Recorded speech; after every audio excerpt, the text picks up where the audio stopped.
ದೇವರ ಎಲ್ಲ ಸಂಪ್ರದಾಯಗಳು ಎಲ್ಲ ಆಚರಣೆಗಳನ್ನು ಕೂಡ ಮೊದಲು ನಾವು ಅರ್ಥ ಮಾಡ್ಕೊಳ್ಬೇಕು. ನಮ್ಗೆ ಇದಾಗಲ್ಲ, ನಮ್ಗೆ ಇದಾಗುತ್ತೆ, ನಮ್ದು ಅದಲ್ಲ, ನಿಮ್ದು ಇದೆಲ್ಲ ಅದಕ್ಕೆಲ್ಲ ಹೋಗ್ಬಾರ್ದು. ಮೊದಲು ಅಲ್ಲಿ ಏನಿದೆ ಅರ್ಥ ಮಾಡ್ಕೊಳ್ಬೇಕು. ಇವತ್ತು ನಾವೆಲ್ಲರೂ ಕೂಡ ಗೊಂದಲದಲ್ಲಿ ಸಿಕ್ಕಾಕೊಂಡಿದೀವಿ.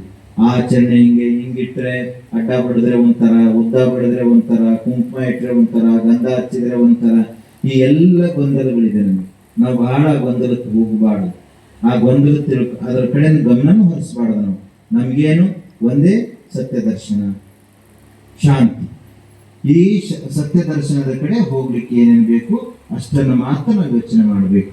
ಅದನ್ನು ಯೋಚನೆ ಮಾಡಿದ್ರೆ ನಾವು ಈಗ ಗೊಂದಲಗಳಿಂದ ಆಚೆ ಬರಲಿಕ್ಕೆ ಸಾಧ್ಯತೆ ಇದೆ. ನಾವು ಆ ಜಾತಿ, ಈ ಜಾತಿ, ಆ ಧರ್ಮ, ಈ ಧರ್ಮ, ಇವೆಲ್ಲ ಯಾಕೆ ನಾವು ತುಂಬಾ ಹಚ್ಕೊಳ್ತಾ ಇದ್ದೀವಿ ಅನ್ನೋದೇ ಅರ್ಥ ಆಗ್ತಿದೆ ಇವತ್ತು.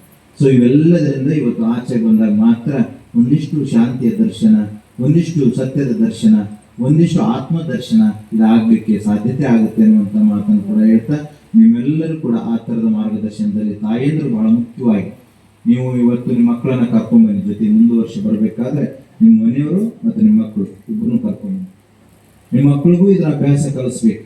ನಾವು ಯಾವಾಗಲೂ ಒಂದು ಮಾತನ್ನ ಹೇಳ್ತೀವಿ, ತಾಯಂದ್ರು ಬಹಳ ಜನ ಆಸೆ ಇಟ್ಕೊಂಡಿದ್ರಿ, ನನ್ನ ಆಸ್ತಿ ಎಲ್ಲ ನನ್ನ ಮಕ್ಕಳಿಗೆ ಹೋಗ್ಬೇಕು. ಹೌದಾ? ಇಟ್ಕೊಂಡಿದ್ರೆ ಇಲ್ವಾ? ಆದ್ರೆ ಇನ್ನೊಂದ್ಸಲ ಯೋಚನೆ ಮಾಡಿ, ಸರಿ ನಿಮ್ಮ ಆಸ್ತಿ ನಿಮ್ಮ ಮಕ್ಕಳಿಗೆ ಹೋಗ್ಬೇಕಾಗಿರೋದು ಕಾನೂನುವಾಗಿ ಸರಿ, ಓಕೆ.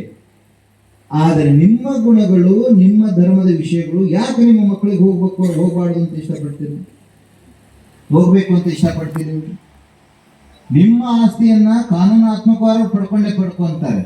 ಆದ್ರೆ ನಿಮ್ಮ ಧರ್ಮದ ವಿಷಯಗಳನ್ನ, ನಿಮ್ಮ ಆಧ್ಯಾತ್ಮಿಕ ಕ್ಷೇತ್ರದ ವಿಷಯಗಳನ್ನ ನಿಮ್ಮ ಮಕ್ಕಳಿಗೆ ನೀವು ಯಾವ ಕಾನೂನು ಮುಖಾಂತರ ಅವ್ರಿಗೆ ಕೊಡ್ತೀರಿ ಯೋಚನೆ.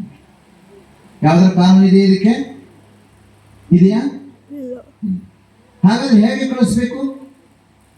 ಅದನ್ನ ತಾಯಿ ತನ್ನ ಮಕ್ಕಳಿಗೆ ಹೇಗೆ ಕಳಿಸ್ಬೇಕು ಅಂತಂದ್ರೆ ಅದನ್ನ ಮಾತಿನ ಮುಖಾಂತರ, ಅದನ್ನ ತಿಳಿಸುವ ಮುಖಾಂತರ.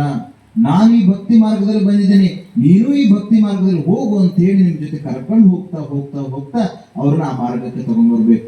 ನೀವೇನ್ ಮಾಡ್ತೀರಿ? ಕೈಗೆ ಒಂದು ದೊಡ್ಡ ಮೊಬೈಲ್ ಕೊಡ್ಸಿದ್ರಿ, ಶಾಲೆಗೆ ಕಳಿಸ್ತಾ ಇದ್ದೀರಿ. ಅವ್ರ SLC PVC ಒಳಗಡೆನೆ ಅವ್ರು ಏನೇನೋ ಅವ್ರ ಮನಸ್ಸಿನ ಮನೋಭಾವನೆಯನ್ನು ಹಂಚಿಕೊಳ್ತಾ ಎಲ್ಲೋ ಯಾರನ್ನೋ ಒಬ್ಬರನ್ನು ಪ್ರೀತಿಸಿ, ಯಾರೋ ಒಬ್ಬರನ್ನ ಇನ್ಯಾರನ್ನೋ ಕಟ್ಟಿಕೊಂಡು ಹೋಗುವಂತ ಸ್ಥಿತಿಗೆ ಬರ್ತಾರೆ. ಆಮೇಲೆ ನೀವು ಕೂತ್ಕೊಂಡು ಒಳಗ್ ಶುರು ಮಾಡ್ತೀರಿ, ನನ್ನ ಮಗಳು ನನಗೆ ಮೋಸ ಮಾಡಿದ್ಲು, ನನ್ನ ಮಗ ನನಗೆ ಮೋಸ ಮಾಡ್ದ ಅಂತ ಹೇಳಿ ಒಳಗ್ ಶುರು ಮಾಡ್ತೀರಿ. ಆವಾಗ ನೀವು ಅಳು ಅವ್ರಿಗೆ ಯಾರು ಕೂಡ ಕೇಳಿಸ, ನನ್ನ ತಾಯಿಯನ್ನೇ ಬಿಟ್ಟು ಬಿಡ್ತೇವೆ ಹೊರತು ನನ್ನ ಪ್ರೀತಿಸಿದ ಹುಡುಗನ ಬಿಡೋಲ್ಲ ಅನ್ನುವಂಥ ತೀರ್ಮಾನಕ್ಕೆ ಇವತ್ತು ಬಂದಿದ್ದಾರೆ. ಅಂದ್ರೆ ಆ ಪ್ರೀತಿ ನಿಮ್ಮಲ್ಲಿ ಕೊರತೆ ಆಗಿದೆ ಅಂತ ಅರ್ಥ ಆಗುತ್ತೆ. ನೀವು ಕೊಟ್ಟಿರುವ ಪ್ರೀತಿ ಅದು ಪ್ರೀತಿ ಆಗಿರ್ಲಿಲ್ಲ ಅನ್ನುವಂಥದ್ದು ಇವತ್ತು ಅರ್ಥ ಆಗುತ್ತೆ. ಹಾಗಾಗಿ ಎಂಥ ಪ್ರೀತಿಯನ್ನು ಕೊಡ್ಬೇಕು ನೀವು ಅಂತಂದ್ರೆ, ಬೇಕಾದ ಮುಂದ್ಗಡೆ ಬರ್ಲಿ, ನಾನು ನನ್ನ ತಾಯಿಯನ್ನು ಬಿಟ್ಟು ಬಾಗಿಲು ಬಿಟ್ಟು ಆಚೆ ಬರೋಲ್ಲ ಅನ್ನುವಂಥ ಪ್ರತಿಜ್ಞೆಯನ್ನು ಮಕ್ಕಳು ಮಾಡಬೇಕು. ಅಂತ ಪ್ರೀತಿಯನ್ನು ನೀವು ದಾರಿ ಏರಬೇಕು ಅವರಿಗೆ. ಅಂತ ಪ್ರೀತಿಯನ್ನ ನೀವು ದಾರಿ ಎರೆದಾಗ ಮಾತ್ರ ನಿಮ್ಮ ಶುದ್ಧವಾದಂತ ಮತ್ತು ನಿಮ್ಮನ್ನ ಪ್ರೀತಿಸುವಂತ, ನಿಮ್ಮ ಆತ್ಮಗೌರವನ ಅರ್ಥ ಮಾಡಿಕೊಳ್ಳುವಂತ, ನಿಮ್ಮ ಸ್ವಾಭಿಮಾನಕ್ಕೆ ಧಕ್ಕೆ ಬರದ ಹಾಗೆ ನಡ್ಕೊಳ್ಳುವಂತ ಮಕ್ಕಳುಗಳು ನಿಮ್ಮ ಮನೆಯಲ್ಲಿ ಬೆಳಲಿಕ್ಕೆ ಸಾಧ್ಯತೆ ಆಗುತ್ತೆ. ಅಂತ ಮಕ್ಕಳನ್ನ ಬೆಳೆಸುವಂತ ಜವಾಬ್ದಾರಿ ನಿಮ್ದಿದೆ.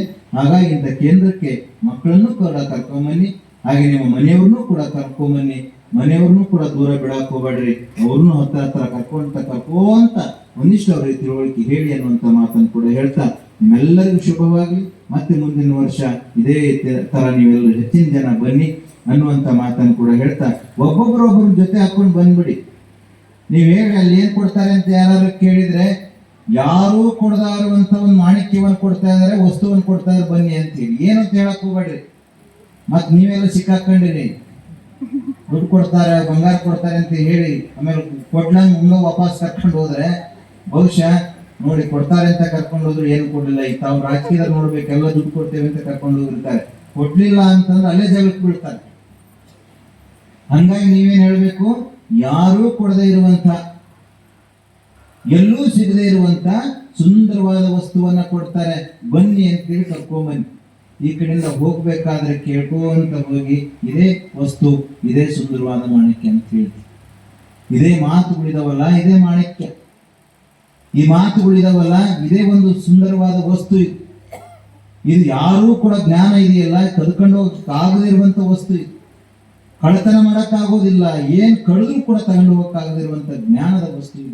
ಅಂತ ಜ್ಞಾನದ ವಸ್ತು ನೀವು ಮಾತಿನ ಮುಖಾಂತರ ಇವತ್ತು ತಾವು ತಿಳ್ಕೊಳ್ಬೇಕು ಅನ್ನೋ ಮಾತನ್ನು ಹೇಳ್ತಾ ಮತ್ತೊಮ್ಮೆ ತಮ್ಮೆಲ್ಲರಿಗೂ ಕೂಡ ಅಭಿನಂದನೆಯನ್ನು ಸಲ್ಲಿಸ್ತಾ ನಮ್ಮ ಸುರೇಶ್ ಅವರಿಗೆ, ಹಾಗೆ ನಮ್ಮ ಅಜ್ಜಿ ಬಂದಿತ್ತಲ್ಲ, ಕರ್ಕೊಂಬರಪ್ಪ, ಒಂದು ಶಾಲೆಲ್ಲ ತಗೊಂಬರಪ್ಪ.